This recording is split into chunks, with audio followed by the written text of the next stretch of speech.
Irmãos, aproveitando que estamos em pé, vamos ler a palavra de Deus em Jonas, livro do profeta Jonas, capítulo 1, versículos 1 ao 3 apenas. Veio a palavra do Senhor a Jonas, filho de Amitai, dizendo: Dispõe-te e vai à grande cidade de Nínive, e clama contra ela, porque a sua malícia subiu até mim. Jonas se dispôs, mas para fugir da presença do Senhor, para Tarsis. E tendo descido a Jope, achou um navio que ia para Tarsis, pagou, pois, a sua passagem, embarcou nele, para ir com eles para Tarsis, para longe da presença do Senhor. Pode se sentar, irmãos. Que Deus nos abençoe na transmissão aqui da sua palavra e a cada um de nós na recepção dela.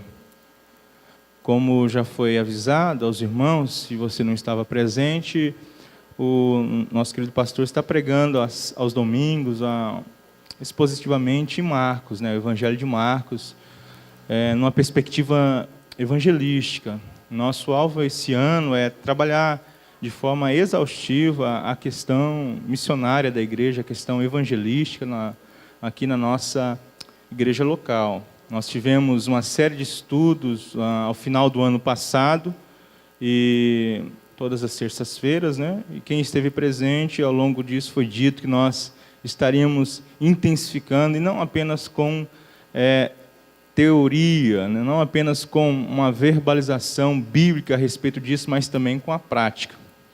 De fato, nós teremos alguns projetos práticos para esse ano, para que a igreja esteja envolvida, engajado nessa missão que Cristo nos deu.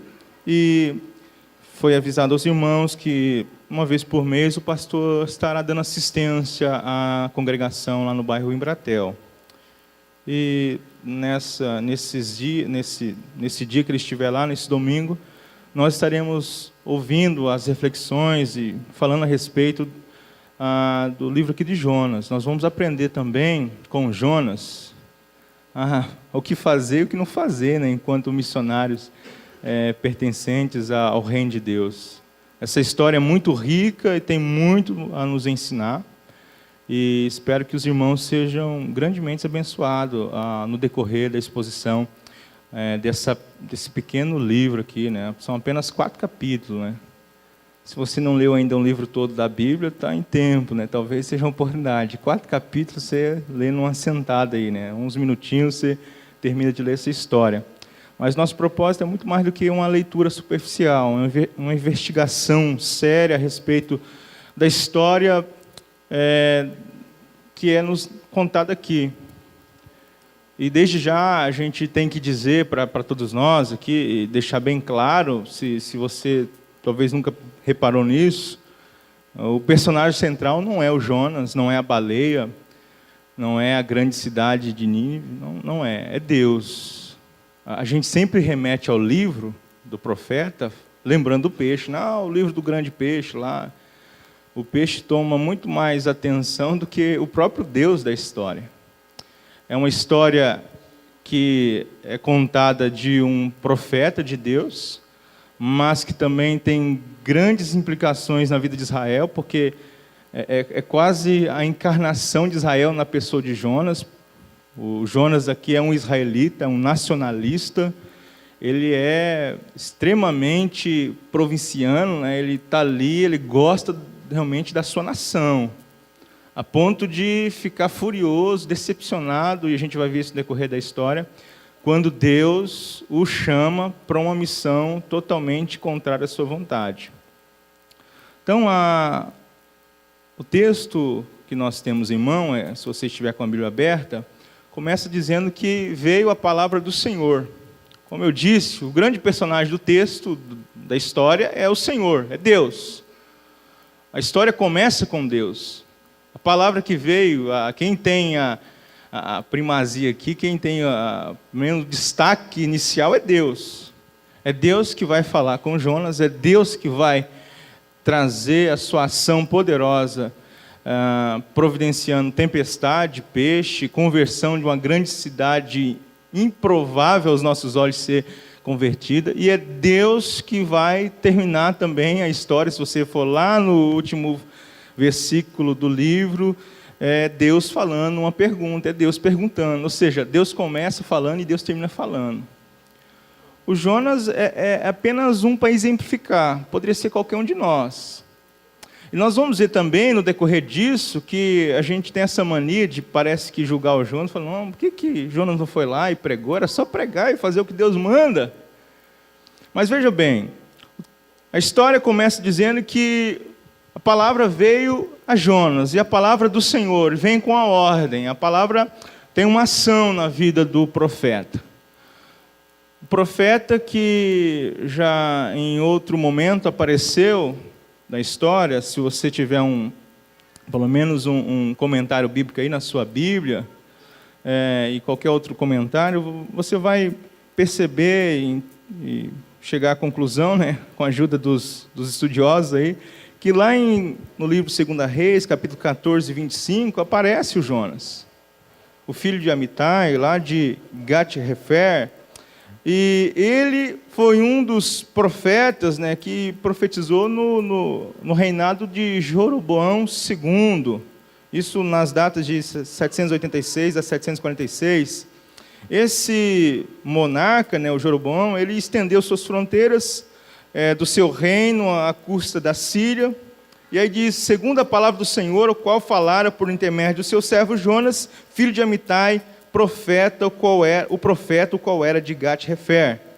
Ou seja, esse profeta, em outro momento, em outra circunstância, foi chamado para profetizar coisas boas, a expansão do reinado de Jeroboão. E aí, o pessoal gostou desse camarada, né? Jonas é um dos nossos. O negócio de alargar as fronteiras, né? Alargar a sua tenda. Quem não gosta desse negócio, né? Vai prosperar, Deus vai fazer acontecer, e todo mundo ficou fascinado com aquele profeta, que de fato aconteceu aquela expansão, foi o auge, né, do reinado ali. Agora, o que é interessante é que, mesmo com essa prosperidade financeira que o reino do norte estava desfrutando, né, no período de Jeroboão, através do profeta ali, Jonas, era um reinado de muito melhor, né, distanciamento da presença de Deus. O povo estava prosperando, mas estavam se distanciando de Deus. Me parece que isso é meio comum, né? A gente está mais próximo de Deus quando as coisas estão mais apertadas, né? Quando a coisa vai ficando mais folgada, a gente tem a tendência de relaxar um pouco. Mas fato é, Jonas, ele atendeu com muito bom gosto essa chamada para profetizar a respeito dessa expansão, do crescimento do reino, afinal, era da sua nação. Quando vem agora a ordem de Deus para Jonas, dizendo, olha, dispõe-te, vai à grande cidade de Nínive e clama contra ela, porque a sua malícia subiu até mim. Jonas estranha o negócio, calma aí, estava muito bom, Deus era muito legalzinho, porque ele me chamou para falar para a minha nação. Agora, ir profetizar, falar em outras nações, especialmente essa aqui, né, Nínive, um dos lugares mais cruéis que já existiu. Se você ler a o livro do profeta Naum, você vai entender o que era, de fato, essa nação onde Jonas é convidado para profetizar. Na verdade, para denunciar a maldade, né? Quando a palavra vem com a ordem dizendo, vai e clama contra ela, né? Porque a sua maldade chegou até mim. Na verdade, a ordem de Deus é para Jonas ir e denunciar essa maldade que está tão intensa que já chegou e subiu à presença de Deus. E se os irmãos quiserem ter uma noção do tamanho maldade que era desses camaradas aqui da cidade de Nínive, é só dar uma olhada lá no livro do profeta Naum, que também profetizou lá. Os dois livros terminam com uma pergunta. O Jonas é convidado para profetizar e Deus vai exercer misericórdia. Naum vai profetizar e Deus vai mandar o seu juízo. O livro já começa dizendo da fúria do Senhor, que ele é tardio em irar, mas fala a respeito da sua ira. E então o Jonas está diante desse dilema agora. Ele é um profeta que é chamado para fazer alguma coisa que ele não queria fazer no momento.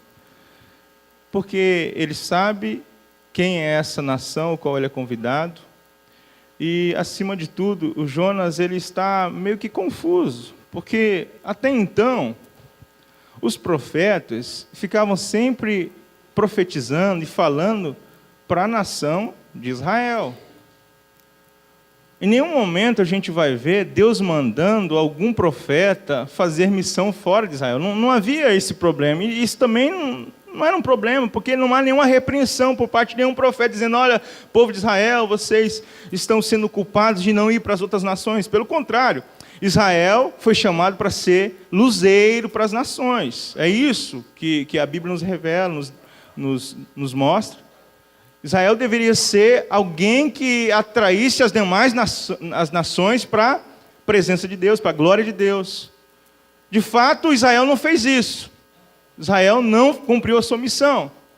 Israel se achou tão superior que se fechou em si mesmo e falou: não, nós somos aqui os melhores, a melhor nação, né, o povo escolhido de Deus, e se esqueceram do seu propósito de servir as demais nações. E talvez, pelo menos dizem os estudiosos, que essa história é para trazer essa transformação, pelo menos essa incomodação a Israel, dizendo: olha, vocês não estão fazendo o que vocês deveriam fazer, que era isso aqui. Então, o Jonas vai ser o primeiro a fazer aquilo que ninguém tinha sido convidado a fazer ainda, que era pregar para uma nação que não era nação de Israel. Um povo, e agora pior ainda, né, cruel, totalmente devassos, um povo que não tinha freios nas mãos para poder oprimir as demais nações, eram extremamente horríveis, né, nas suas ações, né? As crueldades que esse povo aqui fazia, nós não encontramos tamanha barbaridade em nenhum outro povo, né? Desde os seus empalamentos, né, os seus estrangulamentos, né, a ponto de amarrar o seu prisioneiro em 2 cavalos até eles se esticarem, se arrebentarem no meio, de arrancarem as suas peles, né, esfolarem eles vivos mesmo. Então, é por aí, mais ou menos, a crueldade dos ninivitas. Jonas agora é convidado para ir para lá. Isso você já sabe, né? O que isso tem a ver com a gente? O que tem a ver essa história? Eu já sei disso aí tudo. O que me chama a atenção nessa primeira parte, irmãos, é que muitas vezes nós estamos predispostos a ouvir a voz de Deus e atender a sua voz, o seu chamado, a sua vontade, mas desde que isso esteja enquadrado naquilo que nós compreendemos de forma errônea, qual Paulo descreve, né, que a vontade do Senhor é boa, perfeita e agradável, e a gente acha que esse negócio, chamado vontade de Deus, é algo bom, agradável a nós. E não é bem assim.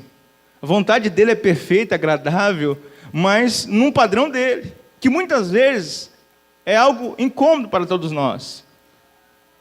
Por isso que Jonas, ao ouvir a voz de Deus, trazendo para ele um chamado que era totalmente deslocado da sua agenda momentânea, ele de fato se dispõe, diz o texto, Jonas se dispôs, mas para fugir da presença do Senhor. E a gente às vezes olha assim: poxa, mas o Jonas, um profeta de Deus, ele sabe que é impossível fugir da vontade, da presença do Senhor. O Jonas sabe da Bíblia muito mais do que nós, né? Ele conhece no original, ele é um homem que estava ali ouvindo a voz de Deus.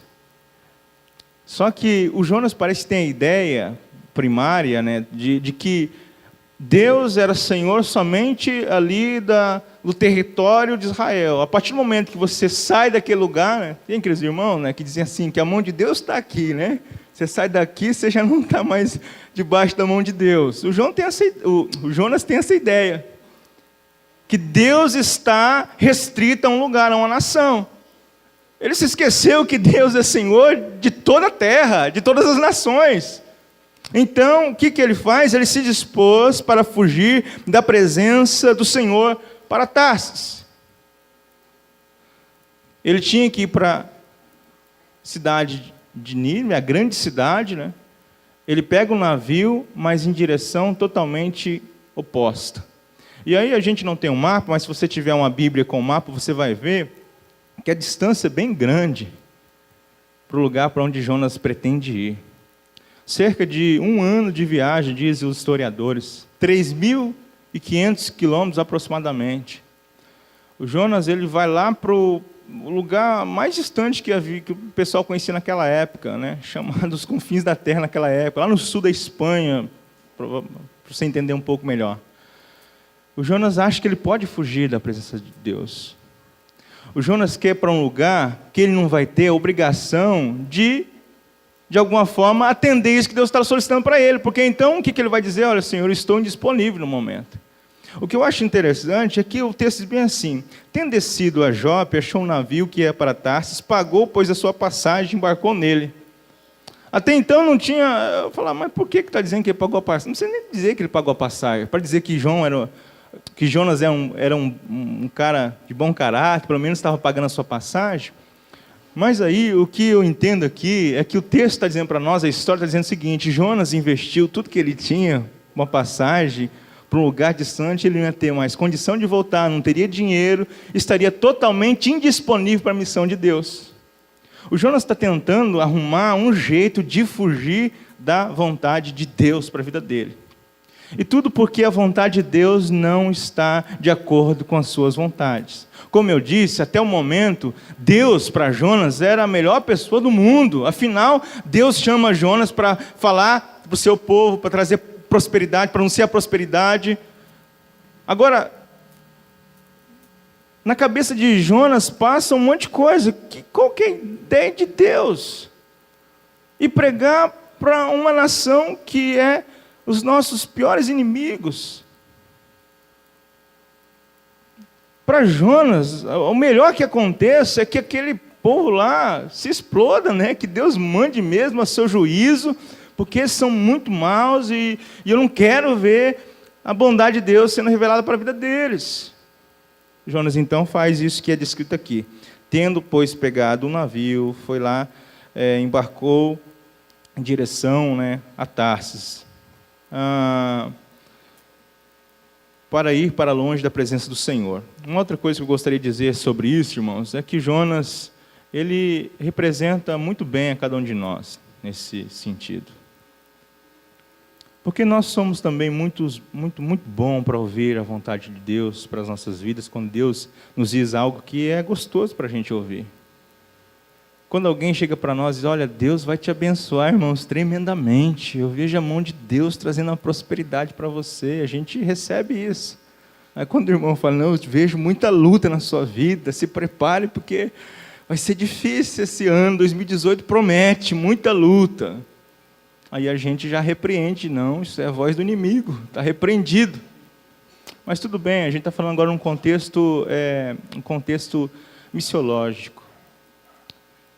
Nós atendemos muito bem e prontamente o convite de Deus para a gente vir à presença dEle, cantar louvores, clamarmos por Ele, bendizermos a Ele, porque isso está, de fato, já prescrito em nossas agendas. Mas quando Deus nos chama para um compromisso que está além disso, que não está aqui anotado, parece que Deus nos pega de súbito, né? Aí a gente já, não, calma aí, eu tenho que arrumar algum jeito de escapar dessa missão aí. Muitas vezes nós procuramos diversas desculpas para de fato, nos eximir dessa responsabilidade.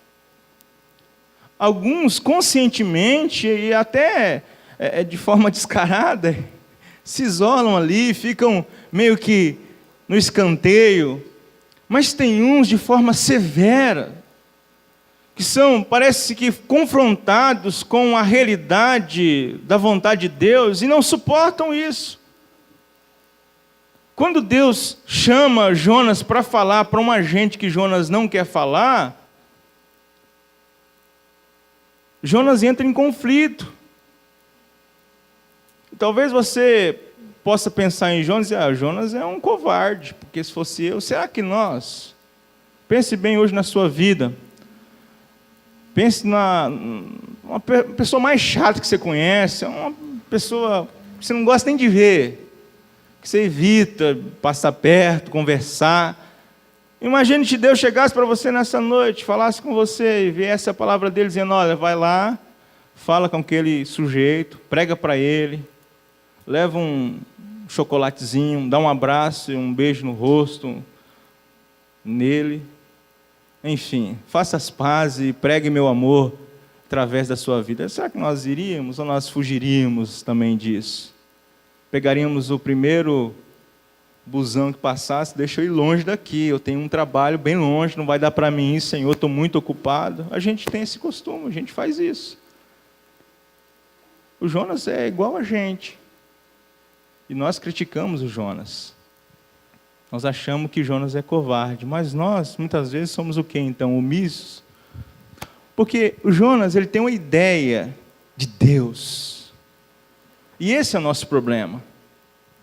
Na verdade, parece que a gente se esquece do que a Bíblia diz de Deus, da real imagem de Deus, e aí nós começamos a fazer, eu não vou falar aquela palavra que eu não consigo falar, caricatura, mais ou menos isso. A gente faz uma falsa imagem de Deus. A gente vai fazendo ídolos. A gente começa então a estabelecer que tipo de pessoa que deve ser abençoado por Deus ou não. Que tipo de pessoa deve ouvir a voz de Deus, a bênção de Deus, a palavra, o evangelho ou não. A gente começa então a estabelecer. E achamos que essa nossa agenda é a agenda de Deus. E quando a palavra de Deus vem a nós, quando Deus fala conosco, isso traz um profundo conflito às nossas vidas. Nós achamos pesado demais suportar isso. A grande pergunta para nós nessa noite aqui é se nós estamos de fato dispostos a obedecer à voz de Deus. Porque se nós não estamos dispostos, para que a gente vai ficar aí pedindo para Deus falar com a gente, nos direcionando, nos instruindo, nos capacitando? Para que tudo isso? Nós passamos a nossa vida cristã toda buscando isso, orando por isso, crescendo nisso, para chegar um momento em que Deus vai nos utilizar para o reino dele, para a sua glória, mas quando chega o momento, então, que a voz de Deus fala conosco, então aí a gente diz: não, Senhor, não, manda o Amós, manda o outro profeta lá. A gente pega o primeiro navio para fugir em direção oposta à vontade de Deus. O Jonas, ele tem esse problema, e esse problema é por causa da sua identidade totalmente fragmentada a respeito de Deus. Ele tem uma ideia de um Deus que é nacionalista, um Deus que está simplesmente cercado ali, né, pelas fronteiras dos limites de Israel. Que Deus só pode operar ali, que Deus só pode abençoar ali. E às vezes nós também não somos assim.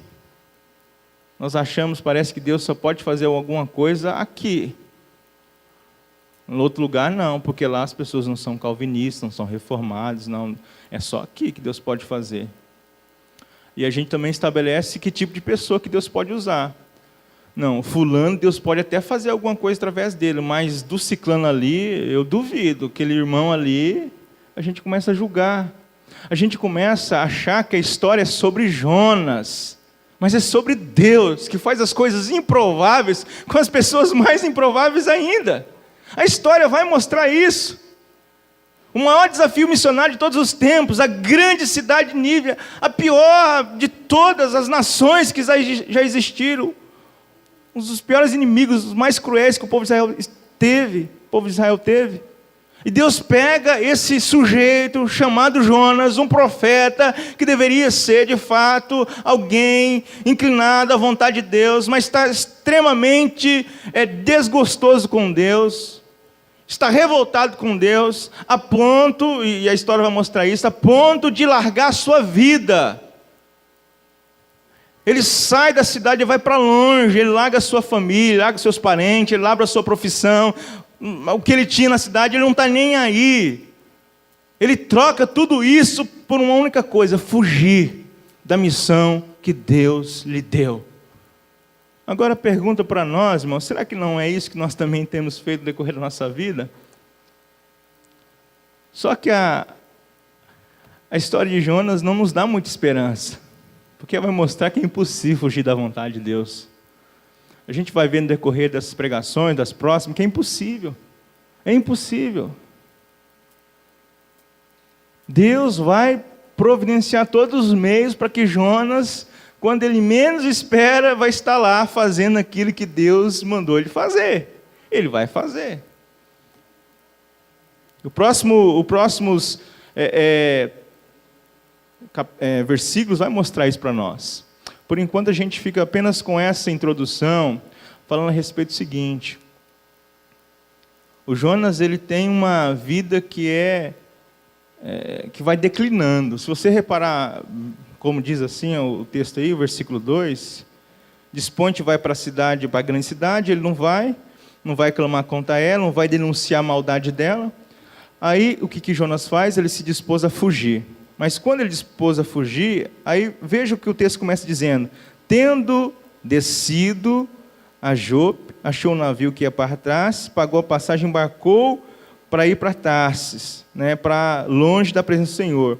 E aí o que acontece? O Jonas vai entrar, vai descer para Jope, do Jope ele vai descer para o navio, do navio ele vai descer para o porão do navio do navio ele vai descer para o mar, do mar ele vai descer para dentro da barriga do peixe. É isso que acontece. A gente vai ver isso, né, mais com detalhes, o que a história nos mostra.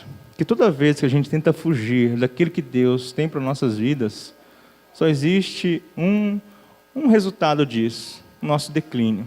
É sempre descida, é sempre descida, é sempre descida. E a gente não entende. A gente não entende por que das tempestades, e a gente acha que está tudo normal, mas talvez é uma boa maneira de Deus estar tentando trazer você novamente para o rumo que Ele estabeleceu. Por isso que é interessante a gente ouvir a voz de Deus e, de fato, acatar. Se Deus falou com a gente, por que tentar uma direção oposta e contrária a isso? A gente não quer essa missão, né? A gente quer a missão de ir lá falar da prosperidade do reino. Falar que o reino vai crescer. A gente não quer a missão de chegar e denunciar o pecado das pessoas. Clamar contra as pessoas, dizer, olha, o seu pecado está exagerado, você precisa se arrepender. E é lógico que essa pregação é com a intenção de trazer conversão, não é com a intenção simplesmente de expor as pessoas para elas serem, de alguma forma, humilhadas. Não é isso a questão. A questão é expor o pecado das pessoas para que elas sejam, de fato, confrontadas com isso e cheguem ao arrependimento. A boa nova do Evangelho só pode vir depois que a má notícia chegar. Enquanto você não disser para as pessoas em quão horrível trevas elas se encontram, você não tem como dizer que existe uma luz que está chegando para trazer luz, brilho, restauração na vida dela, que é a boa notícia do Evangelho, que é a cruz de Cristo, que é a restauração, que é o perdão, que é a reconciliação. Primeiro a gente precisa denunciar o pecado e a maldade dela, e a gente não quer isso. A gente não quer isso. O Jonas, ele teme por isso, porque não é nem pela questão de ter medo apenas das pessoas, o que elas fariam, mas porque o Jonas ele sabe que Deus é bondoso e misericordioso, e que Deus vai, de fato, trazer misericórdia sobre essa nação. Já viu isso? Um pregador que se recusa a pregar porque ele sabe que Deus é bom. Ele fala, não, se eu for pregar, Deus vai abençoar aquele povo. E Jonas mostra isso na história. É o único pregador que fica frustrado com um bom resultado que ele teve, o bom desempenho dele. Foi lá, pregou, a cidade toda se converteu e de repente ele está triste, frustrado, quer se morrer, né? Quer se matar, né? Se morrer, tirar a vida dele. Como diz o Tiririca, né? Deus nos chama para aceitar a sua vontade, mesmo quando essa vontade contraria todas as nossas intenções. Se você foi chamado por Cristo para viver na presença dEle, fazendo a vontade dEle, a Bíblia diz que nós já não somos dono da nossa vida. Nós já não somos dono da nossa vida. Cristo é o Senhor nosso. Se nós chamamos Senhor, porque tem um escravo. O escravo não tem vontade própria. A vontade é estabelecida pelo seu Senhor. A pergunta é, irmãos, quantos de nós não, quantos de nós estamos dispostos, a, de fato, aceitar essa vontade que contraria as nossas intenções, os nossos planos? É muito bom quando Deus traz alguma coisa que se encaixa direitinho, na nossa vida. Não, está tudo indo tão bem, Deus, obrigado. Mas e quando a palavra dele vem e fala, olha, você precisa ir para outro lugar, quero que você mude de cidade, que você vá lá e pregue o evangelho para aquela cidade, quero que você vá congregar agora lá no Embratel, lá, ajudar aqueles irmãos lá. A gente fala, não, Senhor, eu estou aqui, está gostoso aqui, está confortável, para que eu vou querer sair daqui? Para que eu vou sair de Israel, se está tão bom aqui, está tendo prosperidade? Deixa aquele povo para lá, Deus envia outras pessoas. E não é bem assim, irmãos? De fato, a obra dele sempre vai continuar. O triste de tudo isso é o privilégio que muitos de nós estamos perdendo. Estamos tão alucinados, tão eufóricos, tão encantados com as luzes dessa vida, com os convites que são nos feitos nessa jornada tão curta da vida, para empreendimentos que nós julgamos tão saborosos, tão encantadores, e desprezamos aquele que está acima de tudo, o mais excelente chamado, de ser um porta-voz de Cristo, de ser alguém que, se for preciso, vai morrer, mas vai morrer fazendo a vontade do seu Senhor. Se for preciso, vou lá, Senhor. Não importa o que vai acontecer. Se é o Senhor que está mandando, a minha vida em nada tenho por preciosa. Quantos de nós teríamos essa coragem, irmãos? Se Deus chamasse a gente para algo desse nível. Imagine ser chamado para pregar lá na Coreia do Norte, pregar lá para o pessoal do Estado Islâmico, falar de Cristo lá, nós vamos? Quando a gente pega a primeira oportunidade que tem para fugir ou para sair fora dessa rota. Esse livro, é só a introdução, vai nos desafiar a romper com aquilo que nós julgamos ser, talvez, a maneira mais correta de se viver. Ficamos confortáveis na nossa postura e vamos nos acariciando com algumas supostas formas de piedade, achando que a vida está indo muito bem. Quando, na verdade, a gente está prestes a causar muita tempestade na nossa vida, na vida de muitas pessoas, simplesmente porque desprezamos a voz de Deus. Desprezamos a voz de Deus. Não é desprezo pela cidade, é desprezo por Deus. O Jonas não tem que perguntar quais as condições de trabalho que ele vai ter, quais as garantias. É Deus que está falando. É o Senhor da nossa vida, é o que nos chamou para a vida. E eu sei que Deus não vai chamar nós para nada disso tão difícil. O problema é esse, a gente vai encerrar já. O problema é que às vezes são coisas tão pequenas e nós fugimos de coisas tão pequenas. Que dirá quando chegar coisas grandes? Se dos pequenos desafios nós damos desculpas, nós inventamos rotas que não existem, cavamos atalhos em lugares que nós mal imaginávamos que teria condição de passar, simplesmente para nos distanciar da vontade de Deus. Aí que jaz o problema. Não é com as grandes missões, é com as pequenas missões. É com as pequenas coisas. É os pequenos momentos de ser imagem e semelhança de Cristo e ser o porta-voz dele no nosso emprego, na nossa família, no nosso dia a dia.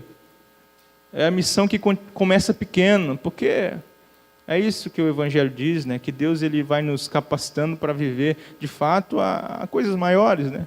A fidelidade no pouco nos coloca em direção ao muito, não como aquisição, mas como responsabilidade.